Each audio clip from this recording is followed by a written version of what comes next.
Good morning.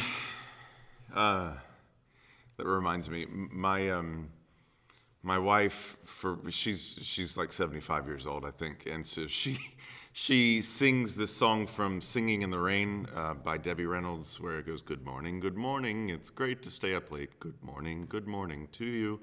If you're older, you would know that song. I only know that song because my wife, again, is super old, and she understands. It's a catchy tune. It's a catchy song. I always have a problem with it, the lyrics. See, I mean, songs you hear on the radio, nonsensical lyrics, sure. Show tunes, the lyrics are supposed to be purposeful. And for Debbie Reynolds to sing, good morning, it's great to stay up late. Good morning to you. I have a problem with that line. Number one, it sounds like a child's line, because what adult ever says, "Ooh, it's great to stay up late"? I mean, we're adults, we can stay up as long as we want. But number two, if you do stay up late, it's never a good morning, right? If you stay up late, mornings come and it's a bad morning. Like, you're like, get out of here, morning. Anyway, good morning to you. That was a waste of time. Last devotion, we introduced this thought of people named Yeshua in the scripture, one of them, the most important, being Jesus. Yesterday, we talked about Joshua being the one, Joshua, taking the Israelites to the other side, crossing the Jordan, just as Jesus will. At the end of our life, we will be present with the Lord in his better place, as the writer of Hebrews says. Today, let me give you the third. And if you were a part of our church earlier this year, we studied the life, or at least we studied the prophecy that God brought this man through. Hosea. Man, his story is one of the craziest and most intriguing, most amazing stories that God has ever put into the scripture. The more I dig into, at least, but I believe all of us, the more we dig into, these pages are so rich, they're so intertwined, they're so masterful by the Creator God put. I mean, look in the stars of the sky and see how masterful that is, and then see the same in these pages as we just continue to dig so deep. So many times in the scripture, we read, and then all of a sudden the Spirit might give us an insight, or we read the Spirit's insight to somebody else through a commentary or something.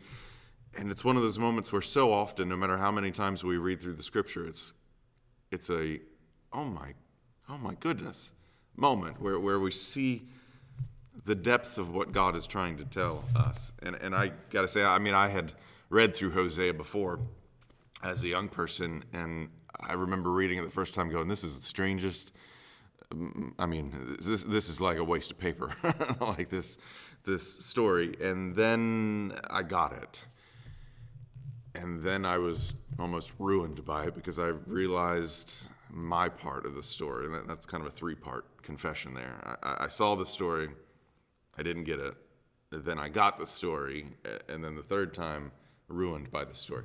See, the story of Hosea is a story of God coming to a man and saying, I want you to be a prophet in your life, not just in your mouth. I'll just read just the first two verses. Hosea 1:2 and 2. The word of the Lord came to Hosea, son of Beeri, during the reigns of Uzziah, Jotham, Ahaz, Hezekiah, kings of Judah, and of Jeroboam, son of Joash, king of Israel. You're still with me. All right, here's the main part. Number 2. When the Lord first spoke to Hosea, he said to him, go and marry a promiscuous wife and have children of promiscuity, for the whole land has been promiscuous by abandoning the Lord. Promiscuous and promiscuity and promiscuous. Those are fancy words there, by saying, go and marry a prostitute. All right, so again, the first time I saw this story, I was like, what? This is crazy. Second time I saw the story, I realized the beauty of it. And the third time of the story, I was ruined by it. So let me explain the second time. God comes to this man named Yeshua and says, here's what I want you to do. I want you to go and marry a prostitute, a woman of promiscuity, and have children of promiscuity. Fancy word. He tells the man, go and marry someone who is not going to be faithful to you, will not be faithful to you, and is going to continuously cheat on you. Go and marry her. And I want your life, I want this marriage to be a picture for my people, because my people have been abandoning the Lord. And so he uses the life of Hosea to show how God, and Hosea plays this role, how God is eternally faithful to his wife, to the tribe of Israel at this time, and to his church in the New Testament age. He is eternally faithful, yet his bride, his church, is eternally promiscuous. We're eternally cheating. We're eternally prostituting ourselves to other things. And so this whole story goes on. And it's in that way. It doesn't end well, it just kind of ends. It's a story of a faithful husband to a cheating wife over and over and over again, and he continues to take back the cheating wife. He actually at one point in time goes to the brothel and pays for the cheating wife. There's a foreshadow.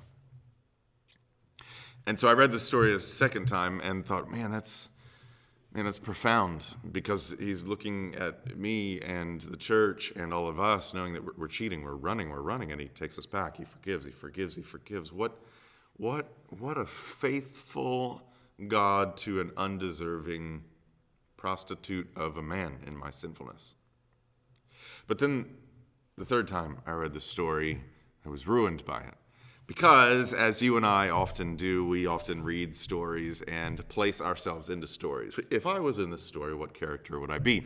And in our, pride, ego, we tend to put ourselves in the princess role, in the prince role, in the protagonist role. We tend to put ourselves in the good guy role. But so often as we read Scripture, we're not the good guys, because if you look at our lives, we're not the good guys. And so then when I realized, in this story, I'm Hosea. Sorry. See, I did it again. In this story, I'm Gomer. I'm the prostitute of the husband. I'm the cheat. I'm the sinful. I'm the runaway. I'm the constant one who needs to come back and ask for forgiveness. I'm the one who does not deserve to still be in this marriage relationship with the Lord. I am Gomer, the prostitute. All of a sudden, I'm ruined by it. Yet, in the story, I'm also told of a faithful Yeshua, a Yeshua that continues to take back the prostitute spouse. And in that ruin, I feel the grace that is so undeserved. That is a foreshadow, a foretaste of our Yeshua, Jesus, coming for us, a bunch of prostitutes. What a gift.